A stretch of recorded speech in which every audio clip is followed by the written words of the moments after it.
Hey everybody, it's Brooke and welcome back to All Sides of a Woman. I hope everybody's doing well tonight. I'm gonna be honest. Uh, it's been a long last couple days. I got a 10-month-old and he's getting his back teeth in, so he has not been feeling it. So I'm a little sleep deprived, keeping up with my teenager sports schedule and my partner's work schedule, and but I almost dozed off. I'm gonna be honest, I almost dozed off, and I guess God pushed me and gave me a little bit more strength to get up so that I can get on here and get this out. And even if it helps one person, I know that I was obedient and did what I was supposed to do. So tonight, I just wanted to come on here and teach on self-esteem and confidence. Self-esteem and confidence. Now, if we're honest with ourselves, there was a point of time or currently we felt we felt low self-esteem in certain areas, or we lacked confidence in certain areas. Um, it's a normal, natural thing. We're human, we're always looking to our left and our right to see what was going on with society, what's going on, with our neighbor, and seeing if we are doing the same things or if we're up to par, making sure that we're not lacking anything. So sometimes when we're looking to our left and our right, it's easy for us to lose confidence and have low self-esteem because we feel like we're not equaling up to whatever it is that we're comparing ourselves to. So I just want to teach on that with that being said, um, we have we have every right to have high self-esteem, not to be conceited, but to be sure of ourselves. We have every right to be confident. Um, so whether it's in your body, if we are small and we want to be thick, or we're maybe oversized and we're trying to get smaller, whether it's in our performance at work, maybe we feel somebody is performing better than we're performing, or the job is coming easier to them than it's coming to us. Or it can be in education. If you're taking classes, maybe it's something that's not clicking to you as quickly, but it's clicking to the next person easily.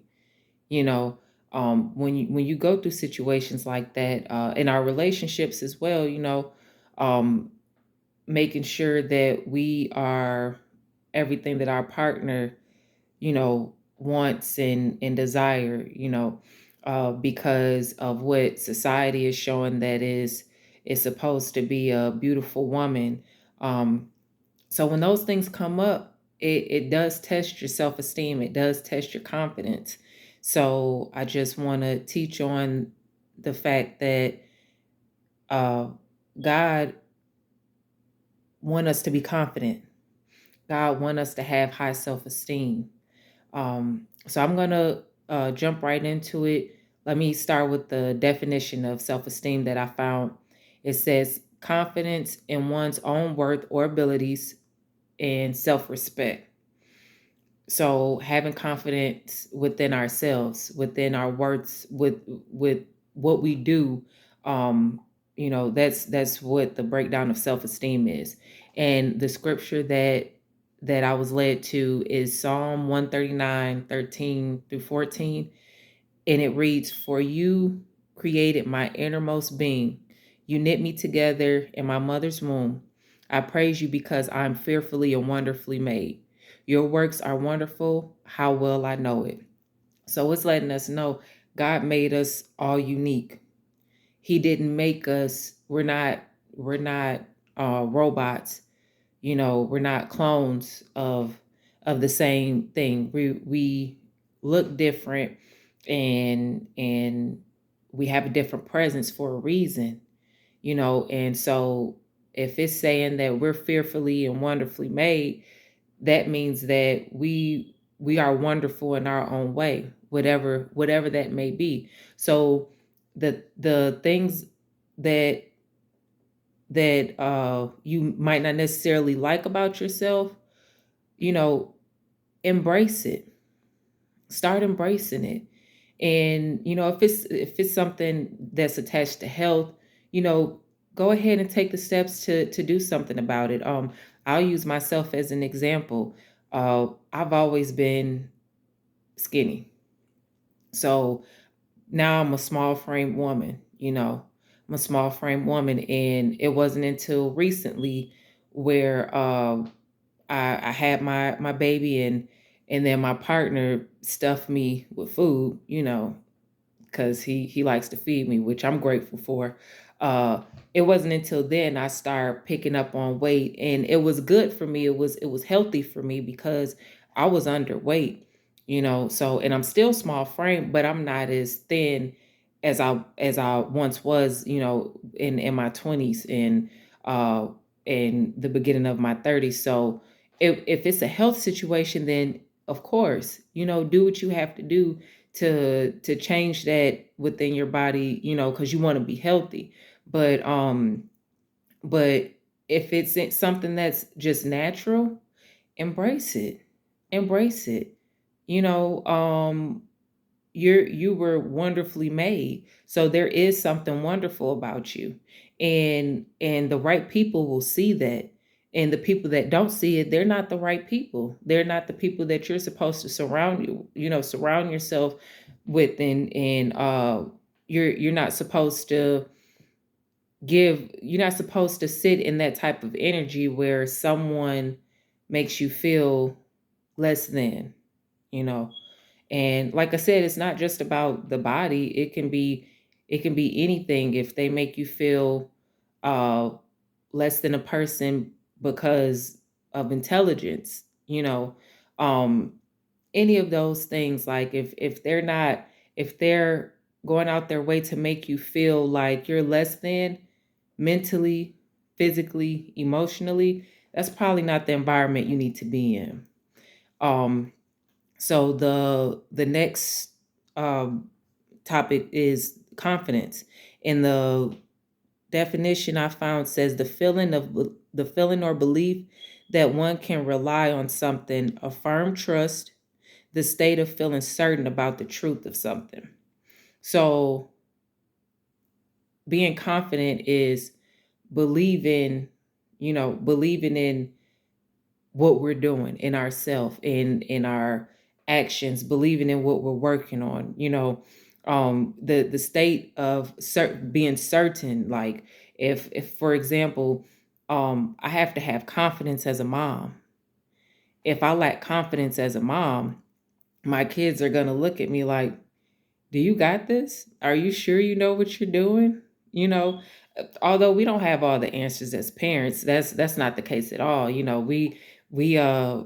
I know for myself, and I'm pretty sure other mothers out there, a lot of things we're like, okay, that's new.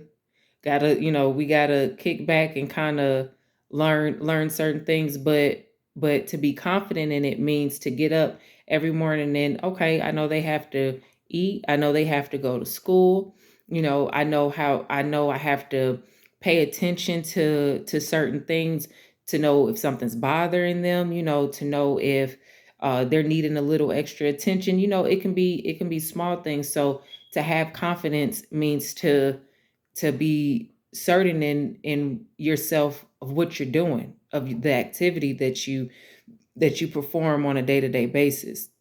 So the scripture that I was led to was Joshua 1:9, and it reads, have I not commanded you?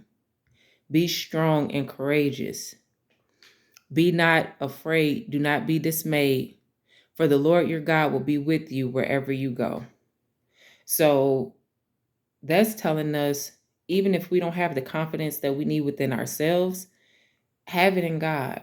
Having in God, and having that confidence in God will will lead us to having confidence within ourselves. And he said, have I not commanded you? So he didn't ask us, he didn't say, hey, I want you to I'm asking you to, no, he said, didn't I command you to be strong and courageous? Like, so he's telling us, you're my child. You have to have that confidence. I'm telling you, this is something that you have to have because you were created in my image. So, just like as earthly parents, we have our kids, we teach our kids certain things so that they can carry themselves in a certain manner, because it's like, hey, you're a representation of me. You can't come off weak in some areas, because I've built you up to be strong. Or you can't, you have to make sure that you got clean clothes and you comb your hair, and because you're a representation of me. You can't go outside looking like who did it and why, because it's gonna be looked at like your parents aren't doing what they're supposed to do at home. So in the same way, God is saying, have I not commanded you to be strong and courageous? Like, I built you for this.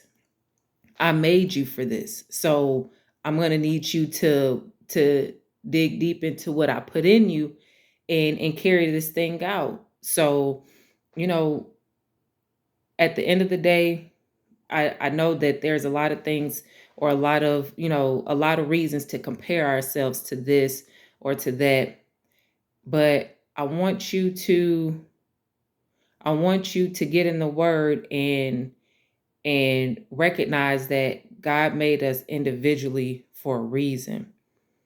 And and start practicing, or educating yourself on the word, on certain scriptures where it's letting us know, hey, I made you like this to do that, and I made her like this to do that. So we all play different parts in this thing, and but he still made us. So that means we're still important.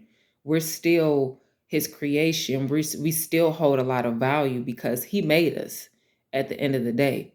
So he wants us to have that confidence and self-esteem, because he's like, I'm still your father. I don't care what gift I gave him, or what gift I gave her.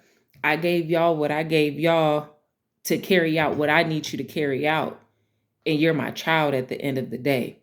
So don't compare yourself to anybody else. Don't feel less than anybody else.